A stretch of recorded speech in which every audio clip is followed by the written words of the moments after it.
Time to start our webinar. So hi, I'm Rita Cevasco. I am with Rooted in Language.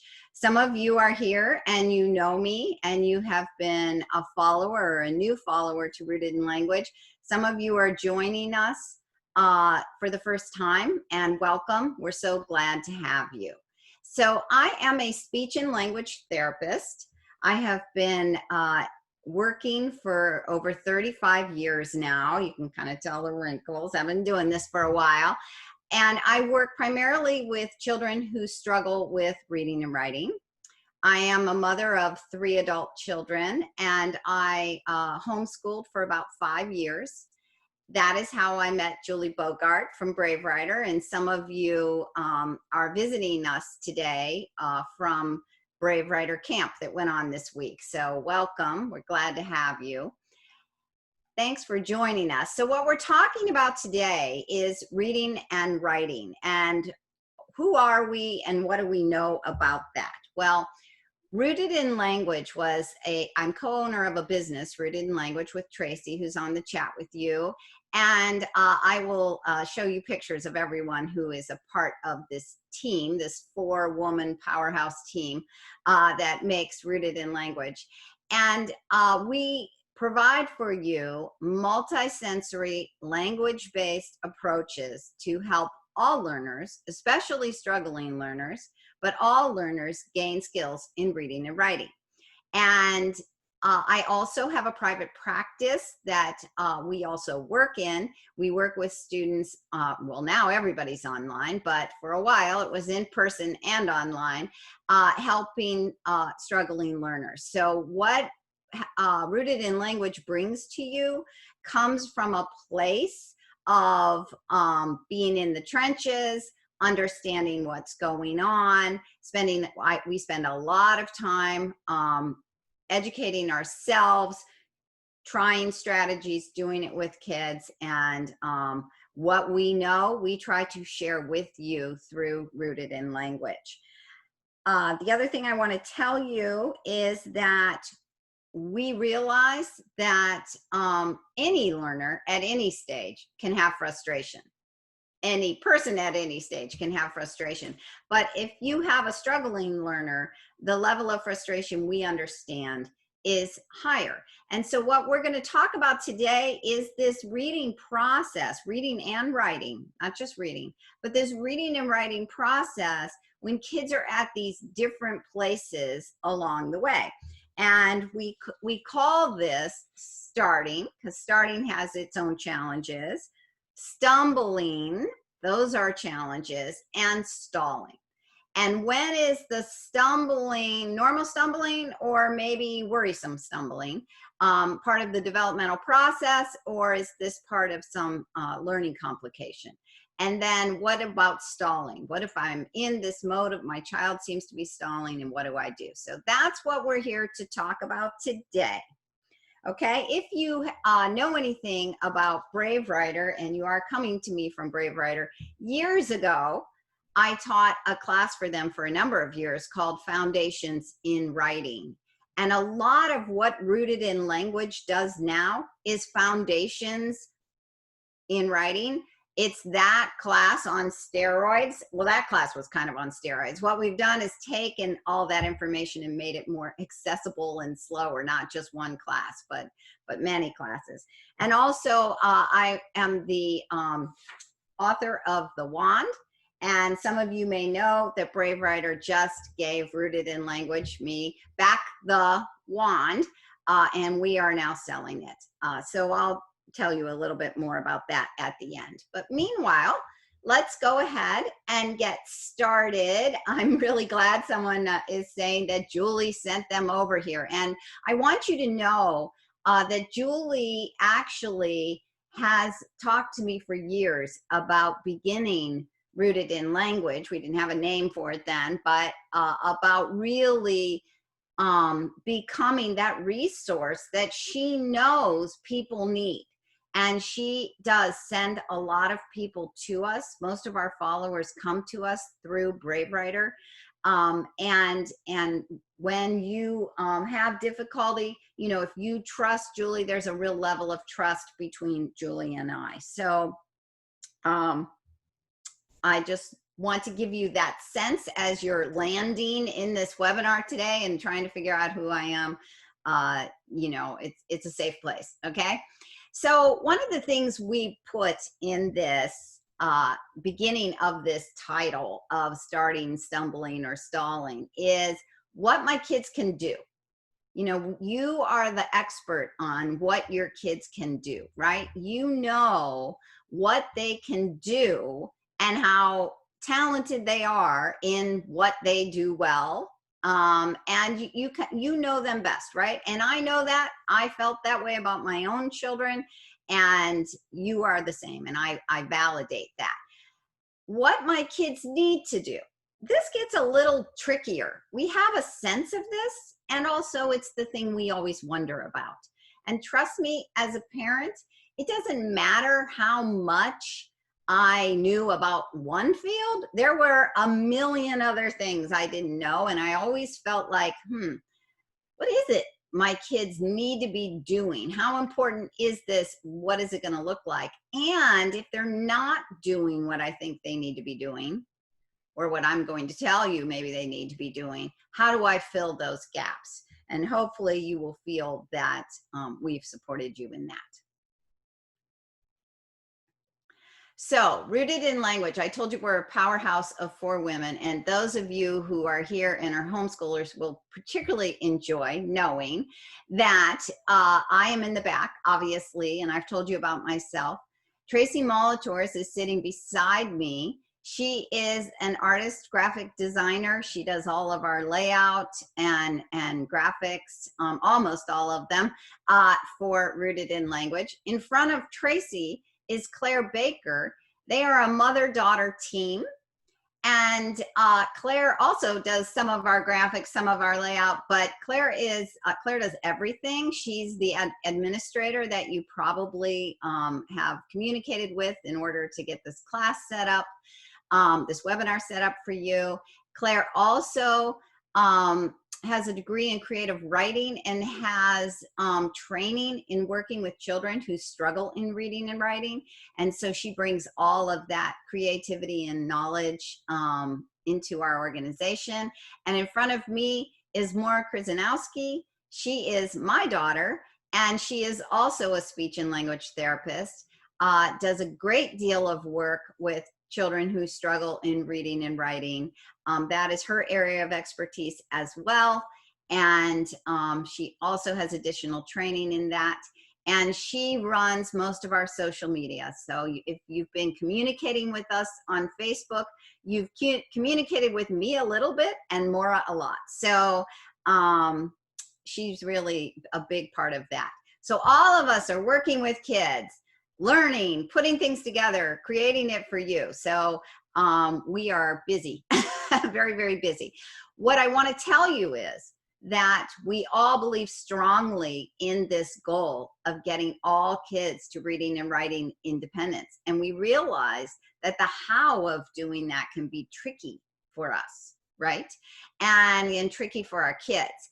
And so what we do through Rooted in Language is we try to help provide these key strategies for you that are for struggling learners, but because they're based in so much knowledge of teaching and both research-wise and experience, really, as many of our followers will tell you, these are key strategies that work with all learners of all types. So let's get started. So I want to start out telling you a story about my youngest son. He's going to be 24, I believe. Yes, 24. And this is Vinny, Vinny, when he was a baby. And you can see 24 years ago, I looked a bit younger. And I have Vinny in my arms there. And my guess, for as little as he looks, that maybe in that picture, he's around 8 months old, maybe 9 months old. So my story about Vinny is that everything started out great in his development, but he started to have a disinterest in eating. And this went on and on. I ended up losing my breast milk, having to, bottle feed still when I really could see how many ounces he was getting each day. It was like, wow, he really isn't eating very well, talking to pediatrician. And so we were really looking forward to him being old enough to take solid foods, because this would be another mode to try to keep him, well, let's be honest, alive. So, so I had this day, I got the cereal all ready, and I told my girls, they were probably like 6 and 4.5, 5 years old, at 6 and 5 at the time. And I said, okay, this is going to be maybe 6.5. And I said, this is going to be really exciting. It's really funny when babies are first learning to swallow. And of course, I know this because being a speech therapist, they do this kind of tongue thrust pattern, and you put the food in and it comes back out again. And then this is how they learn. So it's like this big deal. Everybody's all excited. We sit around. And I give Vinny his first bite, and his face, I don't know if you can see me in this little square, was like resistance, absolute resistance. And that was the story of him for the next year. He would not eat. Nothing went the way I thought it would go. And it was this long journey that was terrifying and difficult, had beautiful moments, definitely a lot of soul searching going on. And, sometimes you go to do that next stage with your child, and it doesn't go the way you think it's going to go. And then what do? Right? And before we get off this slide, I just want to say, I want anyone who uses the wand or has used the wand to notice I have a little bookworm in the background. So on the wall, if you can see that little bookworm there, if you know the wand, you know what I'm talking about. Or if you've been one of our Pinwheels beta testers, you know what I'm talking about. Well, so while I'm going through this, right, the point here is I have 2 other children. I'm teaching them to read. Life is busy, and we have these problems, right? So I did what most parents do. Okay, when things don't go as planned, what are the things we tend to do? We wait for readiness, right? So, I couldn't wait a year for readiness, right? We're talking about food here. I waited a week, tried again, a month, tried again, 2 months, 3 months, right? Waiting for readiness. We worry. We so worry, right? And friends will say, don't worry. It's funny. Moira, my daughter that you saw in that picture, she's pregnant right now. And I'm like, yeah, get ready for that, because this is part of being a parent. You feel so responsible for everything about your kid's development. We rack our brains. One day with Vinny, he was crawling around on the floor, and I was in such desperation to try to get 2 more calories in his body that I threw Cheerios all over the floor at his feet, right? And hands and feet. I threw these Cheerios down, and I was like, dear God, please let him start picking up Cheerios off the floor and eating them. And then I burst into tears because I had hit, I think, my most desperate, lowest level there. So, we rack our brains, we try all kinds of things. And then all of a sudden, man, we hit this panic mode, and we are like, I want help, and I want help now. And now I'm mad at myself because I waited, right? And these are the kinds of things we go through with our kids when they struggle. We all do it. Why do we do it? Well, one of the reasons is we're never really sure if a problem is real. Now, Vinny's story doesn't fit very well there because it's clearly a problem when your child's not eating and losing weight and they're a baby. But mostly we have friends and family. Well, family always tells us to worry. Friends tell us not to worry. And that's not always true. But, you kind of have this, well, don't worry about it. And the problem is we don't know what we don't know. We're not really sure. We're trying to figure that out, right? And the advice is so hard to sort through. Do an internet search. Is this real research? Is this just what someone's making look like research? How well researched? Does one article make research, right? You know, I think we don't know a lot of things. But one thing I will tell you that the research really does show us when it comes to reading and writing, that if we wait, the gap just grows. It doesn't get smaller. The kids get older, their skills are stuck. Even when they're kind of still progressing along a little, that gap will still grow. We still need to do something, but we're afraid, right? We are afraid. I mean, I can remember when I went to start potty training my first child, I said, good golly, you read all these magazine articles for parents. In those days was magazine articles. Now you read online, and you feel like if you do one thing wrong, you're going to like destroy their psyche for the rest of their lives. You know, we almost are paralyzed by worrying that everything we do is going to have some long-term impact. And if our kids are struggling, we worry over their self-esteem, and we don't want to contribute to their stress, right? We're afraid of what would be the right thing or the wrong thing. And mostly, I mean, let's be honest, we really hope it'll just go away. Can we just love this away from them? Because I really love my kid. And I know they're a great kid. I wish I could love it away. Come on, God. Can I wake up tomorrow and this is gone? And we've all felt that. We've all said it. I begged it during Vinny, right? So we have a little graphic to show you. Claire drew this up for us. I mean, I think this is what, as a homeschooler, we feel often, whatever it is, happens now and then. Even the typical learner who's on the trajectory that every thing you read tells them they should be on, we have this. Because not everybody loves everything, that's for darn sure. I don't. You probably don't either, right? Or we all, as we're learning, hit these walls. I can remember I loved science till I had physics. I just could not understand physics. It made no sense to me. And I was like, wow, I thought I was smart till I had physics. You know, so everybody has this, and we feel responsible for them. And when we homeschool, we have this added layer of responsibility. And you know what? Parents across the United States are facing, and the world are facing this right now. We're all feeling responsible for how our kids are learning right now, right? So let's go to the next slide. Okay, so let's shift now to reading and writing. So I'm telling you some things about reading and writing through my 3 children, okay? So this is Emma. Emma was my oldest. She's probably about the age, you know, when Vinny was starting to have difficulty eating, okay? Happy kid, not happy-go-lucky kid at all, but, you know, basically happy kid, well-loved, super verbal, loved story time, told stories. So, I mean, that was what everyone commented on. She could just so verbal, incredible verbal skills. When as a speech therapist, when she was a baby and I was tracking her language development, I was like, wow, this is the kid who's pushing the norms up, you know, just really, really verbal. So I sat her down. Today is the day we're going to learn to read. I love reading. She loves stories. This is going to be so great.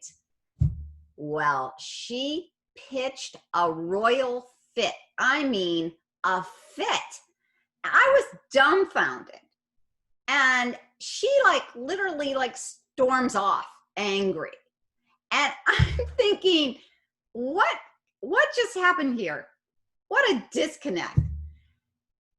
Because there's a difference between being ready for reading, which she was, and being excited for reading. There's a difference between being excited to know how to read and being excited to learn how to read or write. Insert writing. We have the same thing, right? So, you know, I had to sit back and think about that. You know, when my kids were older, we took piano lessons, and I thought, I've always wanted to play piano. I'm going to take piano lessons with them. 1 year later, I quit piano lessons because you know why? I do want to know how to play piano. I don't want to learn how to play piano. I do want to be in great shape, but I don't want to exercise. You know, sure, I'd love to be thinner, I don't want to diet, right? We all have this. We all get it, but we forget it with our kids, right? There is a big difference. They're not always going to be as excited to learn, even when they're excited to know. And some things they're not even excited to know. That's the reality. And you know, we had things like that. I wasn't excited to know physics, honestly. Still not super excited by physics. But, you know, there are ways we can make it exciting, right? There are ways that the more we begin to know and understand, it actually becomes exciting. I didn't really think history was exciting till in college when I took an art history class, and I was like, oh my gosh, I am in love with this. So there is a way to help kids get more excited about their learning, but they may not start out excited. And if we keep waiting for excitement instead of helping them kind of get started enough to have those moments, we might be waiting till they graduate from high school. They may never be super excited to take on reading or writing, okay? So this whole starting out, this is kind of a tricky time, right? Because we've almost been a little duped by all that we read.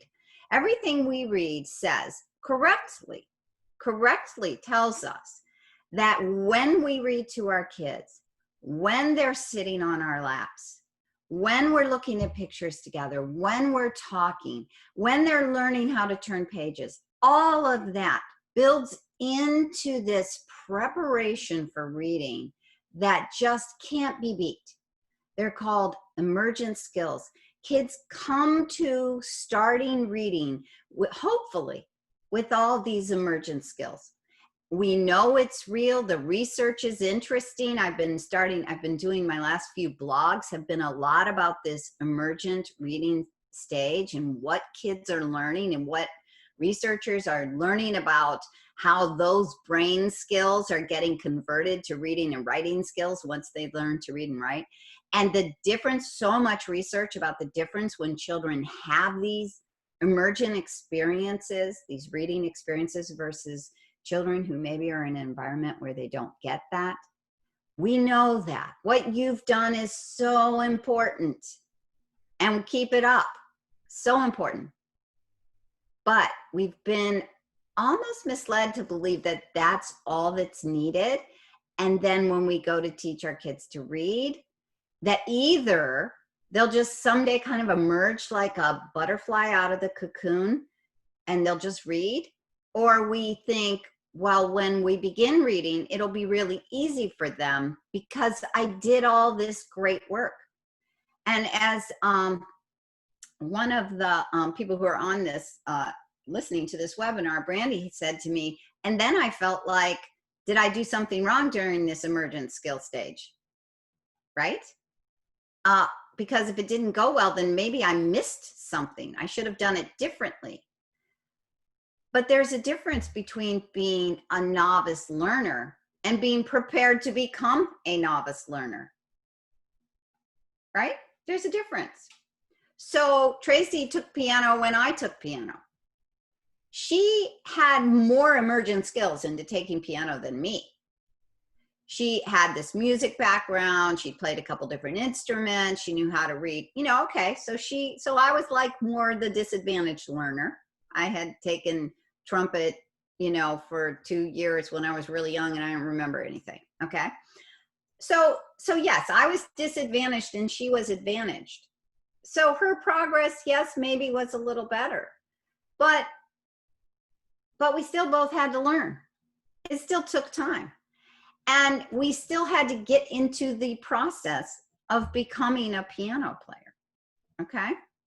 So that's what we put together when we're growing reading and writing. We start with this emergent stage. Then we have to get to this novice stage where we're learning everything. We're learning the code of how to read. And so what we put together to help with that, if you'll go to the next slide for me, Claire, is we are launching on August 1st our Pinwheels program for the novice learner, for the child who's entering the novice stage. And what we know from this is what we know from the research in reading and writing and speech and language and handwriting and spelling. What is the phonics research saying? And on top of it all, what is the research about deep learning? And what do we know about that? And what do we see in our own typically developing kids as I taught them how to read? And also, what did I see in my students who struggle? And we bring all that together for you. And it's from this perspective of how the oral language system works. The emergent reader, all what they bring to the table is their skills in listening and speaking. And of course, if they have delays or struggles in listening and speaking, then we have a sense that that is going to have impact on reading and writing. But what happens is, as we teach kids how to read and write, those language skills are actually being stretched and grown in new ways. And it creates what scientists like to call the reading brain. Okay, so skills that we had in our oral language system are now being retaught and used to do these new skills called reading and writing. And so what we've done is understanding that this comes from the perspective of how kids learn to read and how they rely on their oral language system. We've built into making those connections in Pinwheels. And we're really excited for the launch of Pinwheels, which is August 1st, as I said, which is only about a week away now, okay? We'll be releasing part 1 at that time. So now I want to take you to the next stage, what goes on. And this is going to be my story about Moira. Moira's the other, the child that I showed you who's working in Rooted in Language with me. And everybody's been laughing about this little face in Moira's picture because I know what that face is. And that face is, I'll take time out for this picture, but I'm very seriously intent upon giving my mom this card that I made for her, this picture that I made, right? And she had made me this picture. Now I want you to know, Moira is about 7 years old at this time. Look at her handwriting. Look at her drawing. Look at how involved that picture is. She spent time and attention. She's very good at concentrating and color. And, you know, she knew she had this project she wanted to do for me. She's self-motivated. I mean, you know, like made to order learner, right? Everything about her. Oh, by the way, she begged me to read. Begged me to read. Like, now, Mom? Now? Are we going to read now? And I was just kind of like holding off a little. She's only 18 months behind Emma, and I wanted to give Emma, who was like giving me a hard time, kind of, to have a little more time before her sister came zooming around, right? So she's begging, you know, great, great, great. This kid, she loves stories. She's going to have such a passion. This kid's going to be the easy one. Well, right at this stage, actually, it wasn't so easy.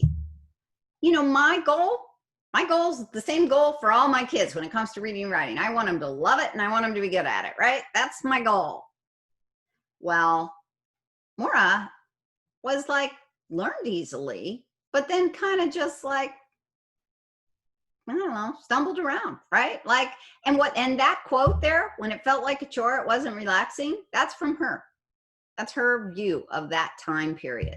Because gaining skills is not fast and automatic.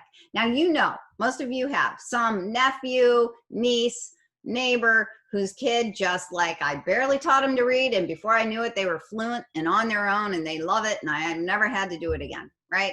So some kids will kind of make this like fast ramp up to this level of fluency where all those skills are automatic and their comprehension's good. But you know, for most of us, that's not true.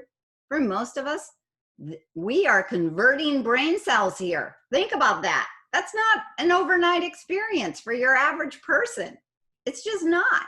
And this gaining skills stage is very, very common. That's why so often educators will say, well, around 3rd grade, we expect fluency. Novice, kindergarten, all the way we're looking to 3rd grade before maybe we're expecting fluency. And for kids who struggle, who have dyslexia or dysgraphia, that trajectory is going to be slower.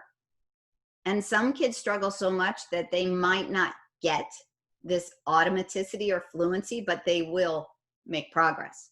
So, but this is what you can expect in this gaining stage. Okay, I have the basic skills. It's no longer new. Really, this isn't that fun. Do I gotta do this? You know, do I have to keep reading? But we're never gonna have this aha experience of joy if we stop having experiences, right? So we need to keep the reading and writing going and help them develop this automaticity and help them get their skills together so they can get more fluent, so then they can comprehend better, and then the story gets to be fun.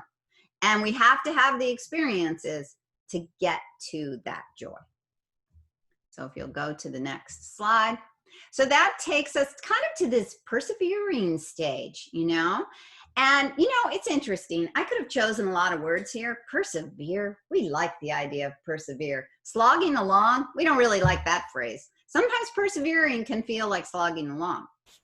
Sometimes it feels like, whoa, we are marching here. Sometimes it's like, I feel like I just took some steps backwards. You know, it's an admirable skill, but the day-to-day of it is not always. Sometimes I'm just swimming laps. That's what I'm doing. I'm just swimming laps. And sometimes, ooh, hey, I got a little stronger there. I got a little faster there. That was fun, right? And I'm going to have both those experiences in this process of learning to gaining skills and making my way toward fluency. But we try to make it as nice as we can, and we try to teach in a way that really deepens the learning, and that means kids are more engaged, right? And one of the biggest things that not all programs are doing, they're not teaching reading and writing together. They teach reading first and writing lags behind, or they mostly only teach reading and writing kind of never happens. And that's not what we want.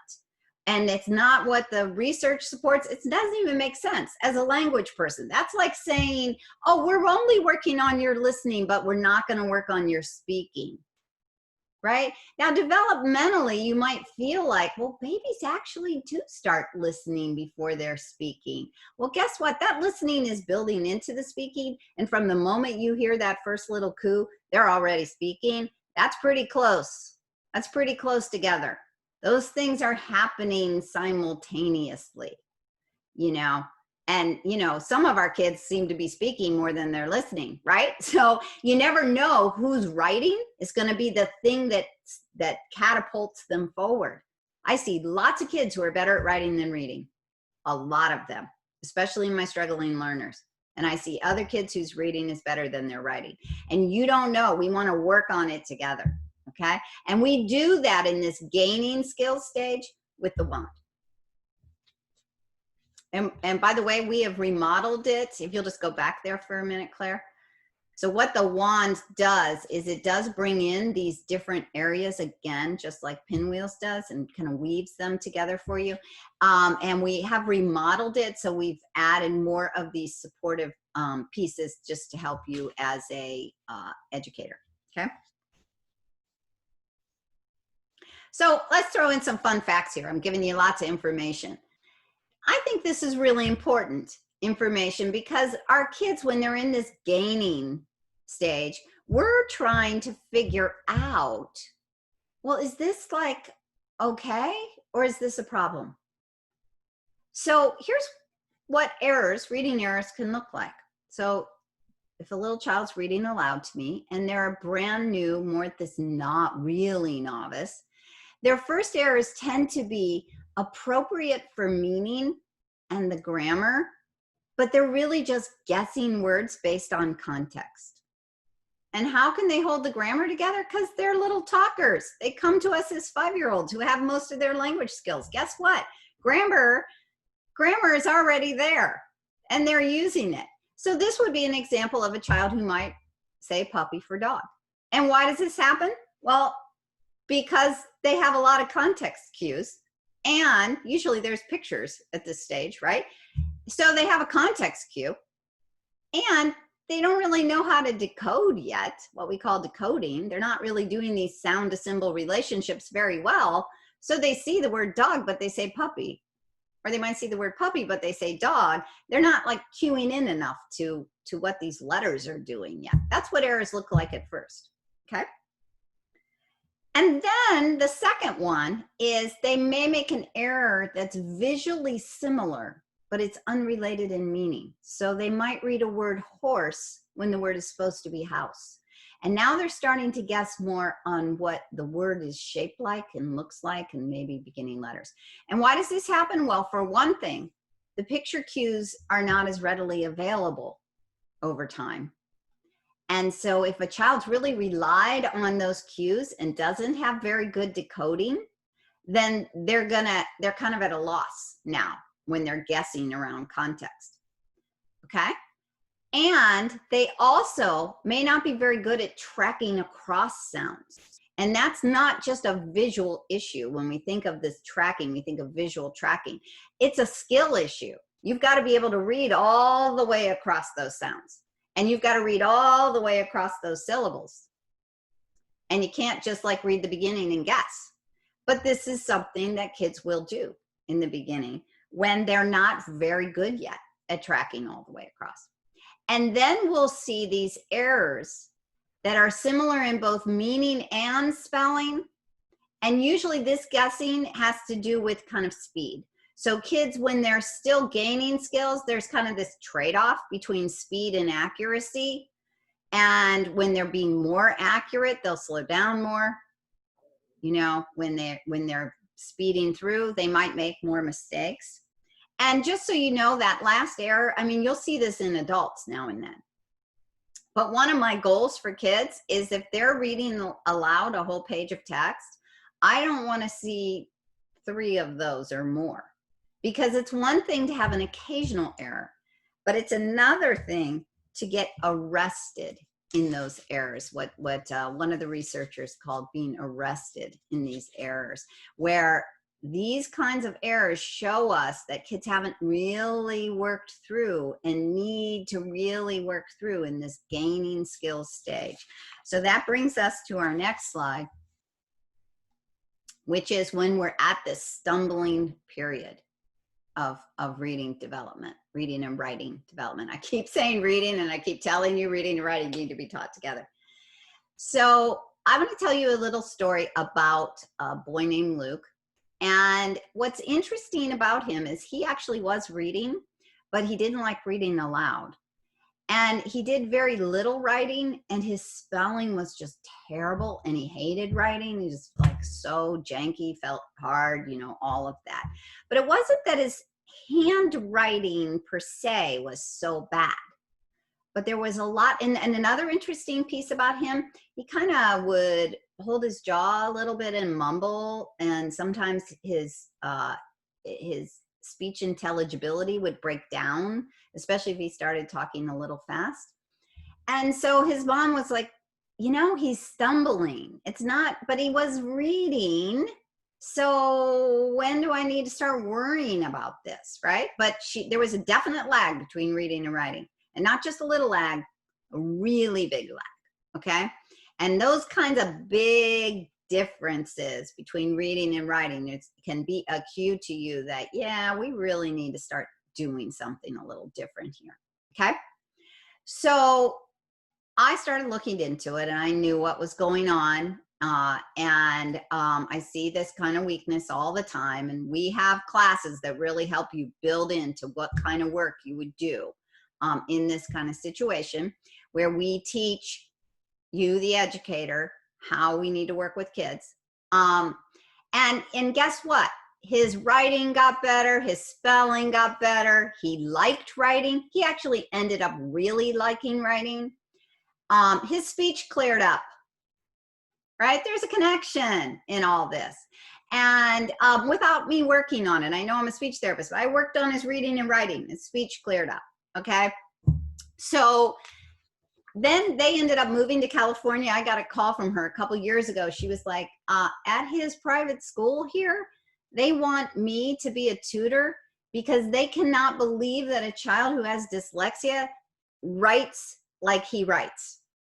And, you know, I mean, it was his particular skill set as well as a lot of good work. And not just on my part, on the mom, the educator's part, and on his part. And he's really come a long way. So want you to understand that sometimes this pattern of stumbling, that everybody looks a little different on this path, okay?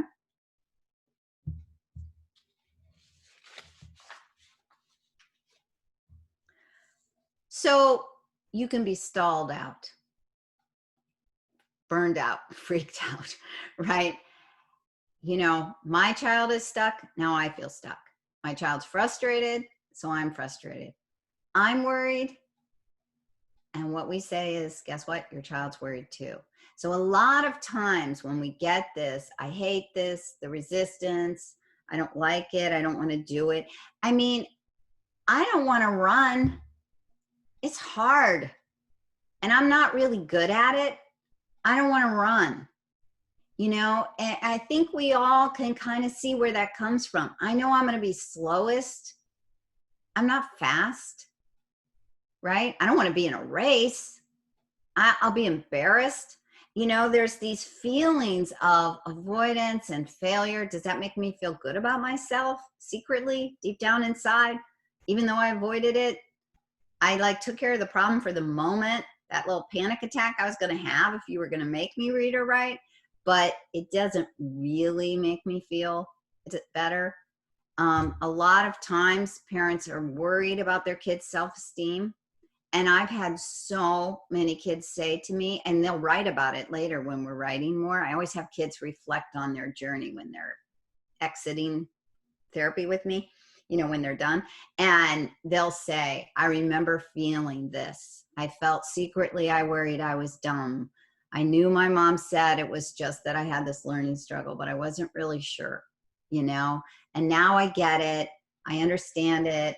I feel better about myself.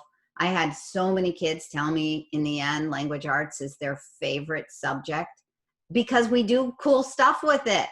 We do engaged learning with it. We work to the level of their success so they feel good about it, right? They start out, they're avoiding it, and they end up saying, yeah, that's like my favorite thing to do. You know, it works. It really does. And we see it time and time again. Let's go to the next one.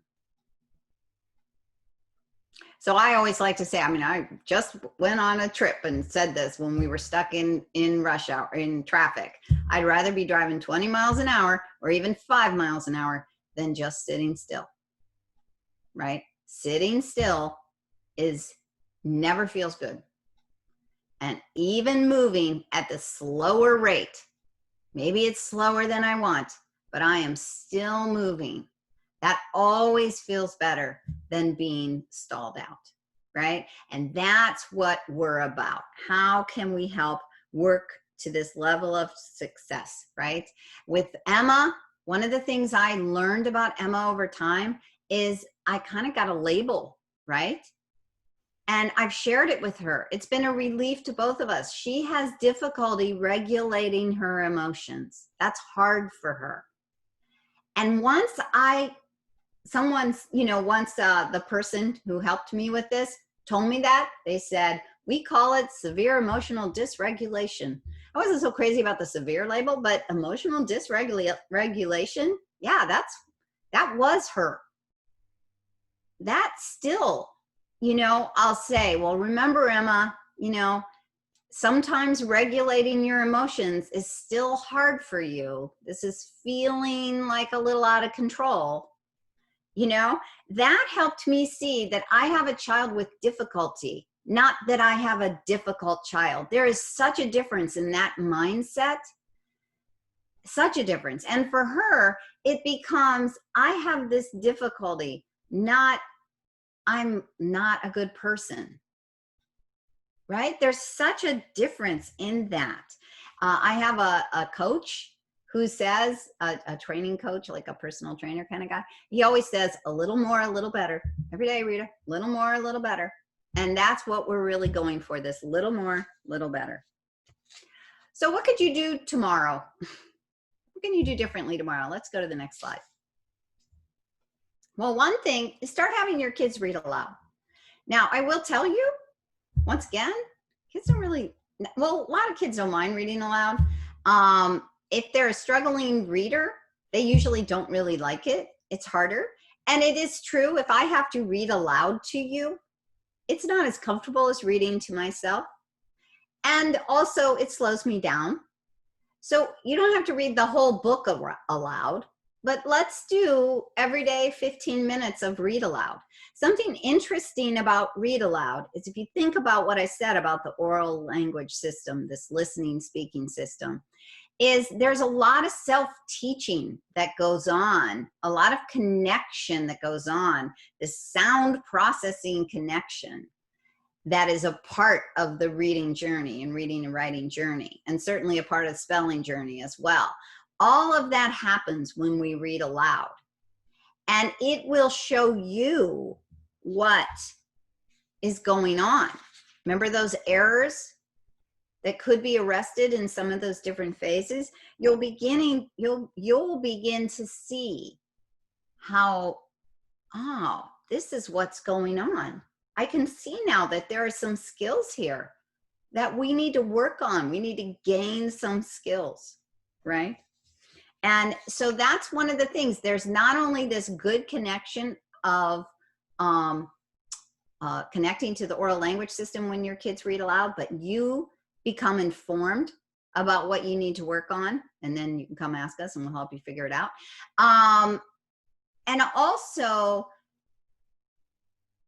there's that feedback that's so important, that this is part of the piece that educators and researchers think is building into reading fluency. That it isn't that you have to read the same passage over and over again. Those of you who've maybe had some kids in some traditional education, that's a common thing they do. Reading different passages aloud is actually can be better. But reading aloud is what helps build fluency. So it's actually an important strategy that's easy to start. Might not be easy to convince your kids to do it, but we want to make it very successful for them. So start there. Don't start with the hardest passage. Start with a passage that's easier for them. Let them work at a level of success. And what we do, the reason we call our classes Laying a Path, is I want you to picture in this long path of getting kids to independent and fluent and accurate reading and writing with great comprehension and original writing. That path is a long path. Your child is on this stone. We want them to be successful on that stone before they step to the next stone. And that's how we get kids moving along, and it builds up their confidence, and then they have hope. And that's what really matters. When we can have success, we can have hope. When we have hope, we have more success. A little better, a little more. Okay, if you'll go to the next one. So that's what Rooted in Language is about. We have 2 different programs to help you if you have a novice, new reader or writer. Pinwheels will be released on Saturday, August 1st. We're going to have a Facebook watch party at 10 a.m. Eastern and 3 o'clock p.m. Eastern. And that product will be released on that day through our website. We have the wand back. We've remodeled it. We've only done part 1. It will eventually someday be completely revised to be really seamless with pinwheels, but we're working on that right now. And we have other classes and courses if you need more help. We have coaching sessions if that is where you want to start.